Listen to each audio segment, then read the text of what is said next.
இந்த முதிர்ச்சி மட்டும் இல்லைன்னா உங்கள் வாழ்க்கையில் முதுமையான காலத்தில் நீங்கள் பெரிய அளவில் பாதிக்கப்படுவீங்க. தயவு செய்து இந்த மனித பிறவியை கேவலப்படுத்தாதீங்க. கேவலப்படுத்த உங்கள் வாழ்க்கையில் கடும் இன்னலுக்கு ஆளாக நேரிடும். ஸோ உங்கள் தலை எங்கே குனிஞ்சது தெரியுமா? குழப்பங்கள், பயங்கள் இருந்ததால். இப்போ ஒரு வாய்ப்பு, இதை மனசில் வச்சா ஒரு கம்பீரமான ஒரு பெண்ணாக உங்களால் வாழ முடியும், சாதிக்க முடியும். உங்களை பார்த்தாவே பயப்படுற அளவில் உங்கள் முகத்திலேருந்து ஒரு ஒளி வட்டம் டெஃபினட்டாக வரும். இதை நான் பொய் சொல்லலை, சத்தியமான உண்மை. அன்பே சாய் குடும்பன்றது சும்மா அப்படி இல்லை, அதை தாண்டின சக்தி வாய்ந்தது. இதில் சொல்லக்கூடிய ஒரு விஷயத்தையும் நீங்கள் சிறப்பாக செஞ்சிட்டிங்கனாவே நீங்கள் சாதிக்க போகிறீங்கன்னு அர்த்தம். உங்கள் வாழ்நாள் முழுவதும் நீங்கள் துன்பப்படக்கூடாது. இது சத்தியமான உண்மை. உங்களுக்கு கடன் அப்படின்றது இருக்கக்கூடாது, வறுமைன்றது இருக்கக்கூடாது, அவமானம் அப்படின்றது இருக்கக்கூடாது. இந்த மூன்றும் இல்லாமல் இருப்பது தான் உங்களுடைய லட்சியமாக இருக்கணும். அதற்கு போகிற பாதை தான் இந்த பாதை.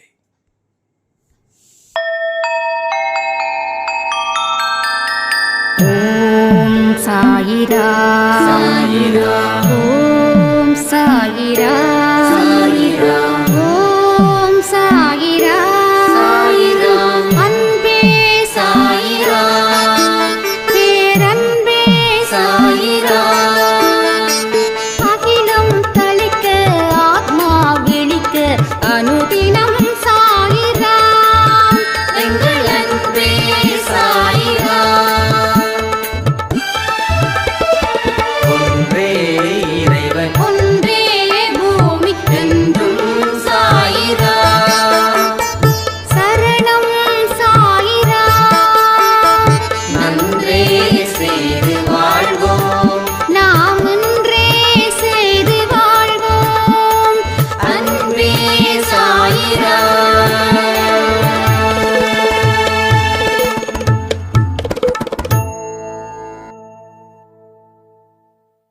சாயிரா. என் உயிரின் உயிரானவர்களே, நம்ம வாழ்க்கையோட பிற்பகுதியில் நாம் எப்படி இருக்க போகிறோம் அப்படின்றது தான் இந்த பதிவு. ஃபஸ்ட்டு ஒரு 20 to 40 இயர்ஸில் நமக்கு பிரச்சனை இல்லை. 40 to 50லையும் நமக்கு பிரச்சனை இல்லை. 50 to 60லையும் ஓகே, ஓரளவுக்கு நம்ம சரி பண்ணிடலாம். ஆனால் 60 தாண்டி 70 தாண்டும் போது எல்லா மனுஷனுக்குள்ளேயும் ஒரு இன்செக்யூரிட்டி, பாதுகாப்பு இல்லாத தன்மை ஒன்று உருவாகும். அது உடம்புல இருக்கக்கூடிய அத்தனை நாடி நரம்பு என்னென்னமோ சொல்கிறாங்களே, அத்தனையும் அந்த கவலை பாதிச்சிடும். அப்போது அந்த வயசில் இருக்கிறவங்க எல்லாருக்கிட்டையும் எரிஞ்சு விழுவாங்க. எல்லாருக்கிட்டையும். ஒரு காலத்தில் சாஃப்டாக இருக்கக்கூடியவர்கள் கூட அந்த 60 தாண்டினதுக்கப்புறம் 70 தாண்டினதுக்கப்புறம் இந்த மாதிரியான விஷயத்தால் பாதிக்கப்பட்டிருக்காங்க. ஏன் இந்த பாதிப்பு வருது, எதுக்கு இந்த பாதிப்பு வருதுன்றதை பற்றி தான் இந்த பதிவு. எல்லாமே ஆன்மீகம்தான். எல்லாமே, எவ்ரிதிங். நீங்கள் கண்ணில் பார்க்கறது, காதில் கேட்கறது எல்லாமே ஆன்மீகம். ஓம் நமச்சிவாயா, ஓம் சாய்ராம், ஜெய் ஸ்ரீராம், இதை சொல்கிறது மட்டும் ஆன்மீகம் இல்லை. பார்க்கறது, கேட்கறது எல்லாமே ஆன்மீகம். நான் அப்படி தான் பார்க்குறேன். ஒரு மனுஷனுக்கு என்ன அடிப்படை தேவையோ அந்த தேவைகளை ஆன்மீக மூலமாக ஒரு வாழ்க்கையை வாழ்ந்து அவன் அதை பூர்த்தி செஞ்சிட்டான் அப்படின்னா அவனே அந்த தனக்கு ராஜாவாக இருப்பான். நம்ம நேற்று ஒரு பதிவு சொல்லியிருந்தோம், ஒன்று நீ ஆளணும், மற்றவன் ஒன்றை ஆளக்கூடாதுன்னு. இதையெல்லாம் ஏன் அப்படின்னா நம்ம வாழ்க்கை பற்றி, ஆன்மீக பற்றி, கடவுளை பற்றி தெரியாத வரைக்கும் நம்ம முட்டாளாகவே இருப்போம், நாம் அடிமையாகவே இருப்போம். இங்கே நிறைய பெண்கள் பாதிக்கப்பட்டு இருக்காங்க. என் வாழ்க்கை இப்படி போயிடுச்சே அப்படின்னு நினச்சி பாதிக்கப்பட்டவங்க ஏராளமானவர்கள். 1 இல்லை 2 இல்லை, 90% பெண்கள் பாதிக்கப்பட்டு இருக்கிறத உணர்ந்து தான் வாழ்ந்துக்கிட்டு இருக்காங்க. இது எல்லாமே இதன் மூலமாக தான் உங்களுக்கு ஒரு விஷயத்தை புரிய வைக்க போகிறாரு சாயப்பா. ஸோ உண்மையிலேயே நாம் அடிமைகளா, இல்லை நாம் நினச்சோமா? இது பல பேருக்கு கேள்வியாகவே இருக்குது, இன்னும் சில பேருக்கு பதிலாக இருக்குது. அந்த பதிலை 100% ஆமோதிக்கிறாங்க. இல்லைப்பா, அடிமையாக தான் வாழ்ந்துக்கிட்டு இருக்க, ஏன்னா அடிமைப்படுத்திட்டாங்க, இதான் உண்மை அப்படின்னு. ஸோ நமக்கு தெரியலன்றதுக்காக அதுதான் முடிவுன்னு நாம் நினைக்கிறது தான் இங்கே பைத்தியக்காரத்தனம். ஸோ தெரியல அப்படின்னா தெரிஞ்சுக்க முயற்சி பண்ணணும். தெரிஞ்சுக்க முயற்சி பண்ணிவிட்டு அதில் கொஞ்சம் நாம் ஒரு எக்ஸ்பீரியன்ஸை இல்லை கேதை பண்ணிட்டோம் அப்படின்னா அப்போது நமக்கு பெரிய தெளிவு கிடைக்கும். அது அடுத்த கட்டத்தை நோக்கி போவதற்கு உண்டான ஒரு முயற்சியை அது கொடுக்கும். ஒரு பருவத்திலையும் ஒவ்வொரு விதமான அனுபவம். குழந்தை பருவம், இளமை பருவம், முதுமை பருவம். ஸோ முதுமை பருவத்தில் இருக்கக்கூடிய எக்ஸ்பீரியன்ஸ் குழந்தை பருவத்தில் இருக்காது. குழந்தை பருவத்தில் இருக்கக்கூடிய எக்ஸ்பீரியன்ஸ் முதுமை பருவத்தில் இருக்காது. ஆனால் எல்லா பருவத்திலையும் நீ சந்தோஷமாக வாழ முடியும். எல்லா பருவத்திலையும் நீ ஹாப்பியஸ்டான ஒரு லைஃப்பை யூ கேன் லீட். ஒரு சந்தோஷத்தை உன்னால் தவிர்க்க முடியாத அளவுக்கு உன் வாழ்க்கை வாழ முடியும் அப்படின்னா உங்களால் பிலீவ் பண்ண முடியுமா? உங்களால் சத்தியமாக பிலீவ் பண்ண முடியாது. ஆனால் என்னால் பிலீவ் பண்ண முடியும். ஏன் தெரியுமா? என் வழி வேறு, உங்கள் வழி வேறு. நான் என்ன சொல்கிறேன், உங்கள் வழியில் இருந்து என் வழிக்கு மாறுங்க. அப்போ டெஃபினட்டாக you can believe it. So happens, நடக்குது, மிராக்கிள் நடக்குது, எல்லா மனுஷனுக்கும் நடக்குது. ஆனால் மிராக்கிளை ஒதுக்கி வைக்கிறவன் மனுஷன். மிராக்கிள் பக்கமே ஓடிக்கிட்டே இருந்து கடைசியில் கிடைக்கலன்னு சொல்கிறவனும் இருக்கான். ஆனால் மிராக்கிளை பற்றி எதிர்பார்க்காம தன்னுடைய வாழ்க்கையை புரிஞ்சு வாழ்கிறவனுக்கு மிராக்கிள் நடந்தே தீரும். அதை தவிர்க்கவே முடியாது. எண்ணங்களோட சக்தியை நம்ம நிறைய சொல்லிட்டோம். ஆனால் எண்ணங்களுக்கு சக்தி இல்லை அப்படி நீங்கள் முடிவு பண்ணுறீங்க. எண்ணங்களோட சக்தி ரொம்ப ரொம்ப பெரியது. எண்ணங்கள் இல்லாத மனுஷனே இல்லை. அந்த எண்ணங்கள் தான் அவனோட வாழ்க்கையையே ஆட்டி படைக்குது. ஆனால் திறமையானவர்களாக இருக்கிறவங்களும் தோக்குறாங்க சடன் ஸ்டேஜில். ஆஃப்டர் 60s நிறைய பேர் ஏகப்பட்ட ஸ்கில்டு. நம்ம வீட்டுக்கிட்ட ஒரு ரிட்டையர் ஆன கலெக்டர், அவங்க டெல்லியில் இருக்காங்க. அவங்க வாக் பண்ணுவாங்க, அப்போ ஒரு ஸ்மைல் பண்ணுவாங்க, பேசுவாங்க. பட் அவரே ஃபீல் பண்ணுறாரு. அப்போது அவர் அந்த பொசிஷனில் எவ்வளவு ஸ்ட்ராங்காக இருப்பார். அப்போது ஓடும்போது நடக்கும்போது தெரியல, ஒரு இடத்துல உட்காரும்போது தான் தெரியுது. ஆனால் நான் என்ன சொல்கிறேன், ஓடும்போதும் ஒடியாரும் போதும் நீங்கள் எந்த மனநிலையில் இருந்தீங்களோ அதே மனநிலையில் உட்காரும்போது இருக்கணும். உட்காருன்னா என்ன சொல்கிறேன், ஒரு 80s தாண்டி 90s தாண்டி நமக்கு கொஞ்சம் ரெஸ்ட் எடுக்கிறோம் இல்லையா, அப்போது. ஆனால் அது 70s to 80s இங்கே இருக்கிறவங்க இருக்கீங்க. ஸோ 70 வரக்கூடியவங்களும் இருப்பீங்க. நீங்கள் 40 கூட இந்த பதிவை கேட்கலாம். ஆனால் அடுத்த 20 வருஷத்தில் உங்களுக்கு 60-70 வந்துடும். சந்தோஷம், ஹாப்பியாக இருங்க. கடவுள் உங்களை ஆசீர்வதிக்கட்டும்.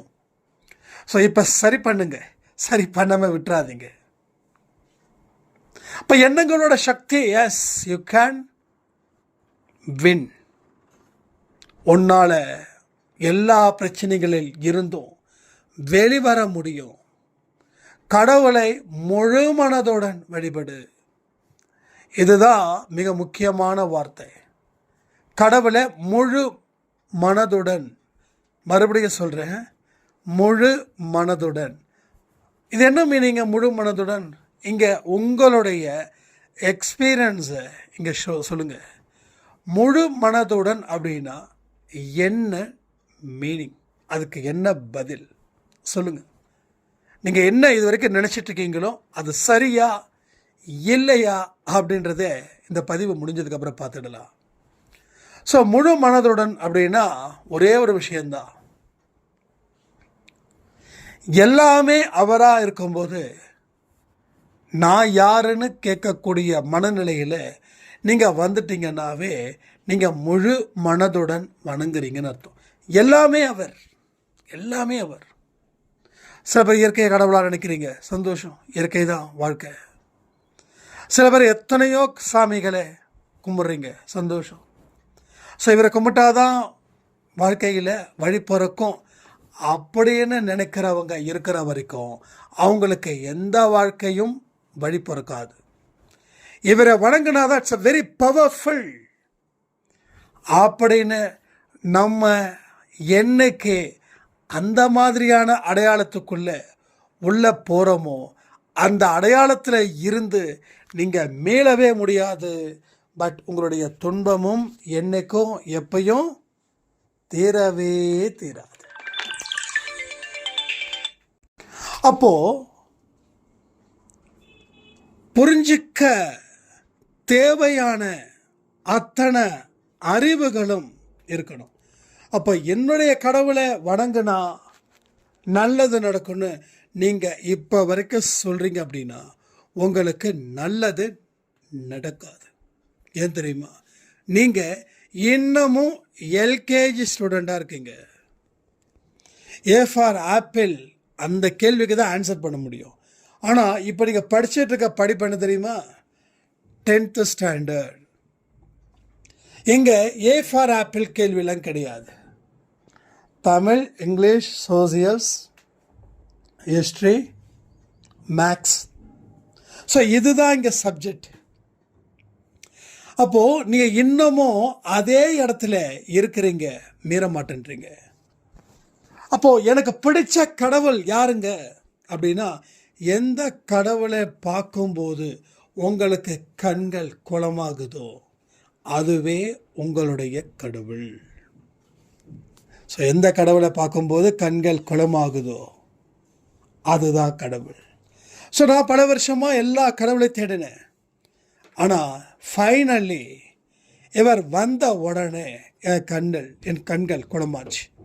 ஸோ இவர் வந்த உடனே எனக்கு பிரச்சனைகள் தீவிரம் அடைஞ்சது. அப்போ கூட அவர் மேலே இருக்கிற நம்பிக்கை போட என்னோட சாய்ப்பா காப்பாற்றிடுவார். எல்லாரும் கிண்டல் கேலி எல்லாம் பண்ணாங்க. என்ன காப்பாற்றுவார், எப்படி காப்பாற்றுவார், அப்படி இப்படின்னு. நம்ம ஒருத்தவங்களுக்கு கூட ஆன்சர் பண்ணவே இல்லை. ஆன்சர் பண்ண வேண்டிய அவசியமும் நமக்கு இல்லை. ஏன்னா ஏகப்பட்டதை விட்டாச்சு, அதை பெறணும்னு கிடையாது. இனி நம்ம எதையும் விடக்கூடாது. இனிதான் வாழ்க்கை இவரோட. ஒருவேளை இவர் இந்த ஜென்மத்தில் உனக்கு எது கிடைக்காது, இதோட உன் லைஃப் முடிஞ்சிடுச்சு அப்படின்னு சொல்லி ஒரு மரணத்தை ஏற்படுத்தினா கூட ஒரு பெரிய சல்யூட் போட்டு அந்த மரணத்தை அக்செப்ட் பண்ணுறதுல ரொம்ப தெளிவாக இருந்தேன். ஸோ அந்த மாதிரியான நம்பிக்கை. இப்போ சாய்ராம் நம்ம அன்பை சாயில் இருக்காங்க, அவங்க கிறிஸ்டின்னு. ஆனால் நான் சாய்பாவை வணங்குறது எனக்கு மைண்டுக்குள்ளே பெருசாக ஒரு தாக்கத்தை ஏற்படுத்தலை. பட் நீங்கள் எங்கெங்கெல்லாம் சாய்ப்பா சொல்கிறீங்களோ அங்கெல்லாம் நான் இயேசுப்பா போட்டுப்பேன். ஆனால் லைஃப் இப்போது ரொம்ப சூப்பராக இருக்குது. எஸ், இதுதான் அறிவுன்றது, இதுதான் ஆன்மீகன்றது, இதுதான் முதிர்ச்சின்றது, இதுதான் முதிர்ச்சி. இங்கே 60 ஆனாலும் 70 ஆனாலும் கடவுளை வணங்குறதுல சத்தியமாக சொல்கிற முதிர்ச்சி இல்லை. என் சாமி, என்னுடைய மதம், அதை தான் நான் வணங்குவேன்னா அங்கே முதிர்ச்சி இல்லைன்னு அர்த்தம். ஸோ அந்த முதிர்ச்சி வந்தால் தான் உங்கள் மனசில் இருக்கக்கூடிய பாரங்களை கடவுள் துடைப்பார். இல்லைன்னா பாரங்கள் தொடர்கதையாக மாறிடும். எந்த இடத்துலையும் அதை நிறுத்த முடியாது.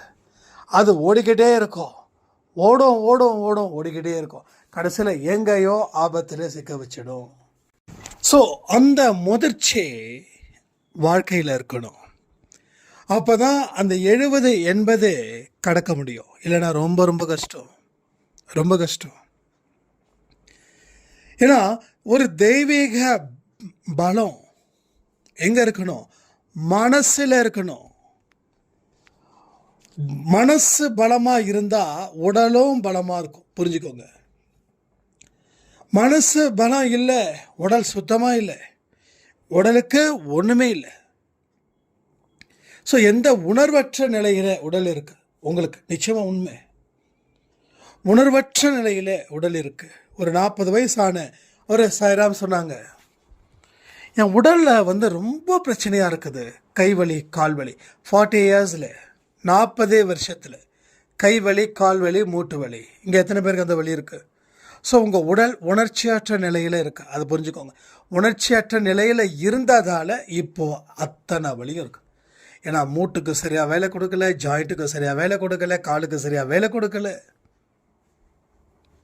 ஸோ என்றைக்குமே கவனம் எங்கே இருக்குதுன்றது முக்கியம். அந்த கவனத்தை சரியான வழியில் தான் வச்சிருக்கோமான்றது முக்கியம். இங்கே எத்தனையோ பேச்சுக்கள் வெட்டி பேச்சுக்களாக இருக்குது. கேட்க வேண்டிய செய்திகள் கூட எதுவுமே உருப்படியாக கேட்கல. எல்லாமே செத்துப்போன செய்திகள். எதிர்மறை எண்ணங்களுக்கு பஞ்சம் இல்லை, நேர்மறை எண்ணங்களுக்கு ஏகப்பட்ட பஞ்சம், ஏகப்பட்ட கிராக்கி. ஸோ லைஃப்பை சேஞ்ச் பண்ணுங்க.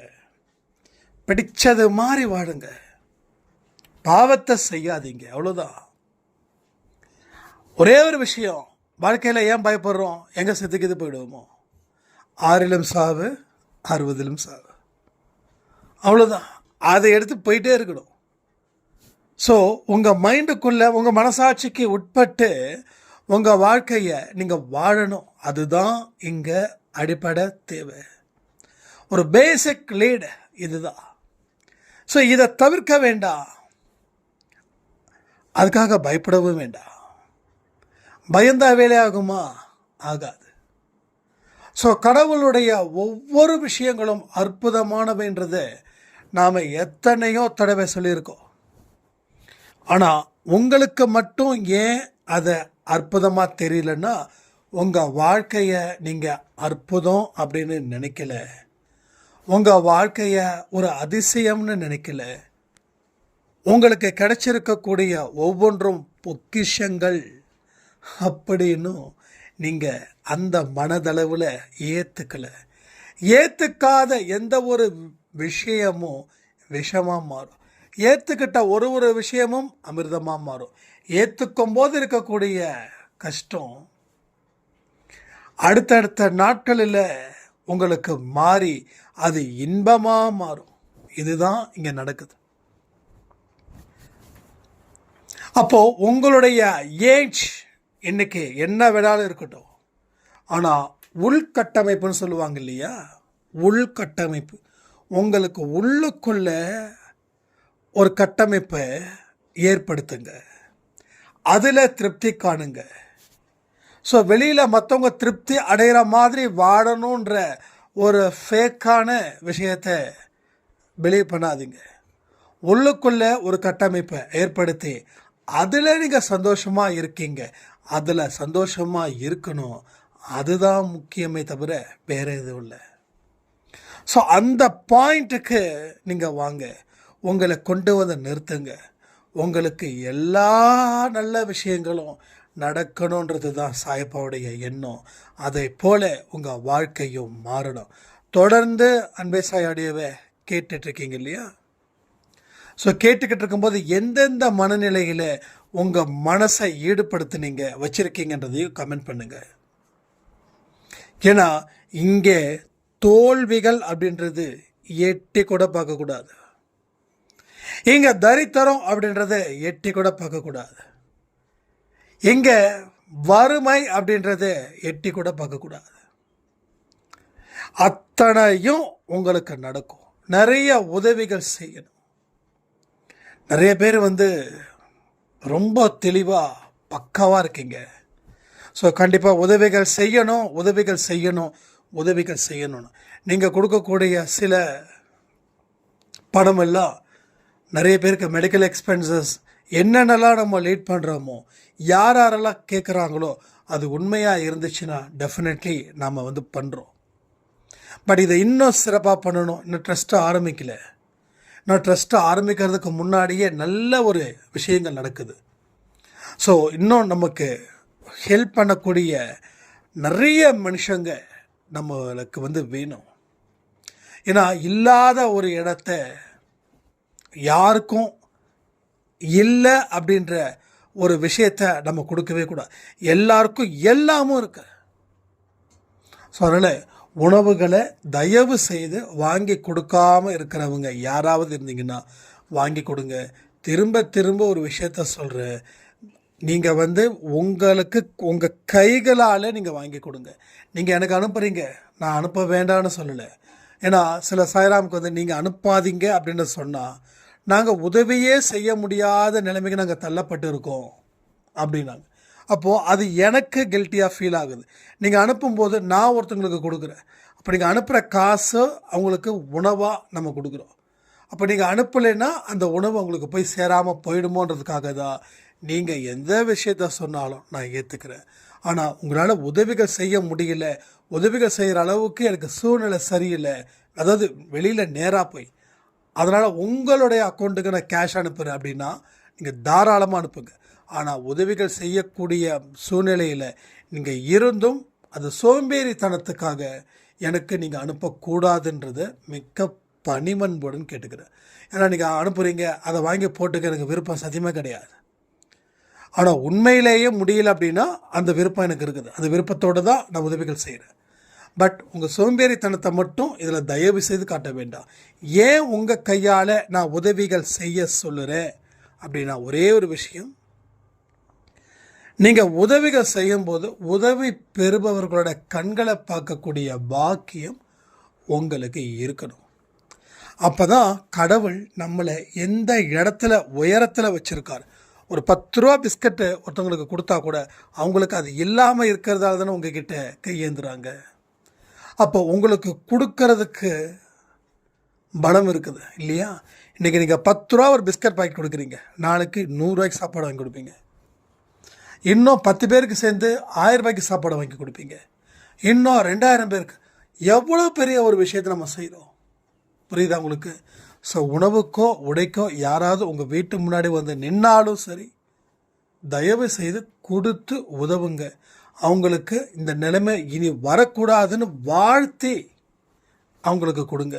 இப்படிப்பட்ட வாய்ப்புகளை கடவுள் கொடுத்ததுக்கு நன்றிகள் சொல்லியும் கொடுங்க. ஸோ கொடுக்கும்போது உங்களுக்கும் கடவுள் நன்றி சொல்லணும், அவங்களுக்கும் அந்த பிரச்சனைகள் வரக்கூடாதுன்னு சொல்லி நீங்கள் கடவுள்கிட்ட பிரார்த்தனையும் வைக்கணும். ஸோ அந்த மாதிரி ஒரு உலகத்தை நம்மளால் ஏன் ஏற்படுத்த முடியாது?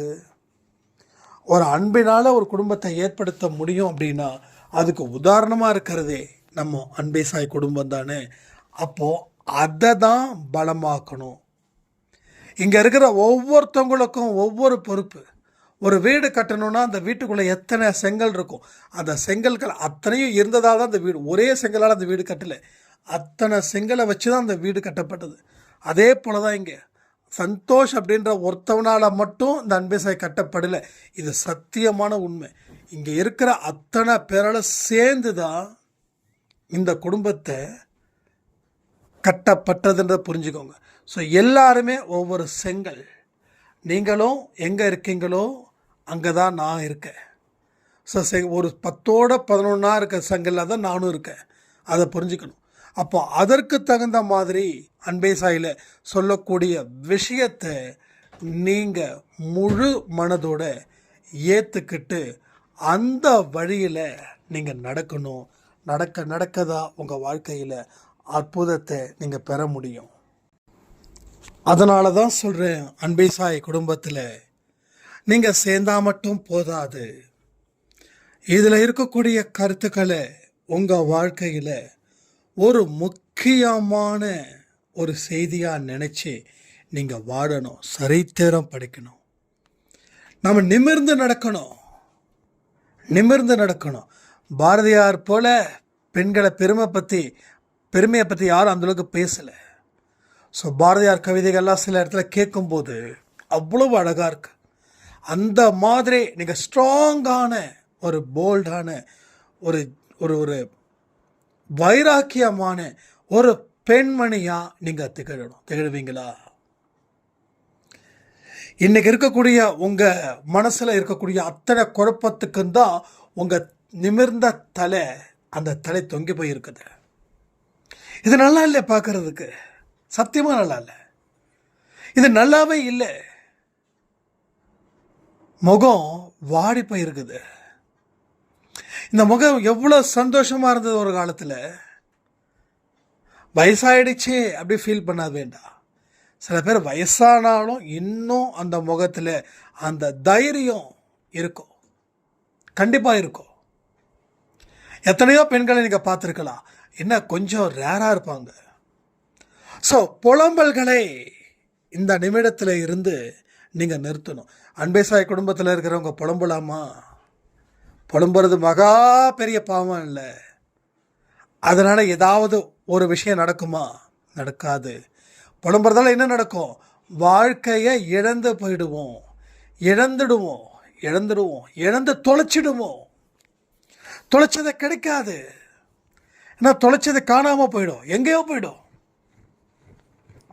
ஒரு திருட ஒரு நகையை எடுத்துட்டான் அப்படின்னா அதை பர்டிகுலர் டைம்குள்ளே கண்டுபிடிச்சாதான். இல்லைன்னா அவன் எங்கேயோ போய் அதை விற்றுட்டு அம்பாட்டுக்கு போயிட்டே இருப்பான், கிடைக்கவே கிடைக்காது. அதே போல தான் நாம் தொடர்ந்து துன்பத்தில் இருக்கிறோம். நம்ம வேறு என்ன பண்ண முடியும்? அந்த கவலைகள் இருந்துடுச்சுன்னா ஸோ டெஃபினெட்லி சொல்கிறேன், யூ லூஸ் யுவர் லைஃப். கண்டிப்பாக உங்கள் வாழ்க்கையை லூஸ் பண்ணிடுவீங்க, அதை அழிச்சிடுவீங்க. எல்லாமே அழிக்கிறது நீங்கள் தான் கஷ்டப்பட்டு உருவாக்குறீங்க. ஆனால் நீங்கள் தான் அழிக்கிறீங்க. நியாயமா, தர்மமா? இதை எங்கே வச்சுக்கிறது சொல்லுங்கள்? ஸோ இழந்தது போகட்டும், நல்லது. நான் இழந்ததால் அன்பேசாய் குடும்பம் கிடைச்சது. நான் எடுக்கலைன்னா அன்பேசாய் குடும்பம் சான்ஸே கிடையாது. ஸோ கிடைக்காது. ஸோ உங்களுடைய ஆழமான அன்பினால தான் என் வாழ்க்கையில் நடக்க வேண்டிய விஷயங்கள். உண்மையிலே ஒன்று சொல்லட்டுமா, எனக்கு கல்யாணம் நடந்தது எனக்கே அதிசயமாக இருக்குது. ஏன்னா இதுக்கு எந்த எஃபர்ட்ஸும் நான் கொடுக்கல. ஸோ என்ன நடக்குது? எது நடக்கணுமோ அது உனக்கு நடக்கும். ஆனால் உன்னுடைய மனது நல்லா இருந்தால் அந்த அடிப்படை வாக்கு தத்துவம் தான் என் வாழ்க்கையை மாற்றுது. உங்கள் வாழ்க்கையும் மாறும், கண்டிப்பாக மாறும். ஸோ துன்பங்களை தேக்கி வச்சுக்கிட்டு இங்கே சீரியலில் இருக்கக்கூடிய ஹீரோயின்ஸ் மாதிரி இல்லாமல் நம்ம ரியல் ஹீரோயின்ஸாக இருக்கணும். ஒரு லட்சியம் உங்கள் கண்களை இருந்து வரணும். ஒரு ஒளி, அந்த ஒளி உங்கள் கண்களை பார்க்குறவங்களுக்கு வேண்டாம், இவங்க ரொம்ப டேஞ்சரஸ் அப்படின்னு இது பண்ணணும். உங்களை பார்த்த உடனே மதிக்கிறது போல உங்களுடைய அந்த அந்த அந்த பவர் இருக்கணும். அந்த பவர் அப்படி இருக்கணும். ஸோ அதுக்குத்தான் நீங்கள் வாழ்க்கையில் பல விஷயத்த செய்யணும். நம்ம செடி கிடையாதுங்க, புழு பூச்சி கிடையாது, செத்து இறக்கிறதுக்கு. மனுஷன் நம்ம யார்? மனிதன். இப்போ ஒரு 2 நாளைக்கு முன்னாடி கூட நாய் இங்கே செத்து போய் கிடந்தது. ப்ரே பண்ண அந்த ஆன்மா சாந்தி அடையணும்னு. அப்போது அது அவ்வளோதான். அந்த இடத்துல நாம் இல்லை. அதை விட உயர்ந்த பிறவி உன் பிறவி. இந்த பிறவியை நீ அலட்சியப்படுத்திட்டேன்னா வேறு என்ன இருக்குது பெட்டர் பிறவி? ஆனால் நிறைய பேர் ஏண்டா மனுஷனாக பிறந்து தொலைஞ்சோம். எனக்கு அவங்கள சொல்லும் போது அவ்வளோ கடுப்பாக இருக்கும். எவ்வளோ பெரிய விஷயத்தை கடவுள் கொடுத்துருக்காரு, எவ்வளவு ஆச்சரியமான ஒரு பிறவியை கொடுத்துருக்காரு. இதை போய் உனக்கு கசக்குதுன்னா வேறு எந்த பிறவியில் நீ பிறக்க போகிறீங்க ஜி? குரங்கா பிறப்பீங்களா? மரத்துக்கு மரம் தாவணும். ஆடா பிறப்பீங்களா? ஞாயிற்றுக்கிழமை வெட்டி சாய்ச்சிருவாங்க. கோழியாக பிறக்கணுமா, மீனாக பிறக்கணுமா, நாயாக பிறக்கணுமா, பறவைகளாக பிறக்கணுமா? பறவைகளுக்கும் பிரச்சனைகள் இருக்குது, எதுவுமே இல்லாமலாம் இல்லை. ஸோ நல்லா புரிஞ்சுக்கிட்டா வாழ்க்கை ஈஸி. திரும்ப திரும்ப அதே வார்த்தை தான் சொல்ல முடியும். புரிஞ்சுக்கலைன்னா இது கஷ்டம். புரிஞ்சுக்கலைன்னா வாழ்க்கை தோற்றுருவோம். வாழ்க்கை தோற்றுடுச்சுன்னா நிரந்தரமான தோல்விகள் வந்துடும் சொல்லி இந்த பதிவை நான் முடிக்கிறேன். ஜெய் சாய்ராம்.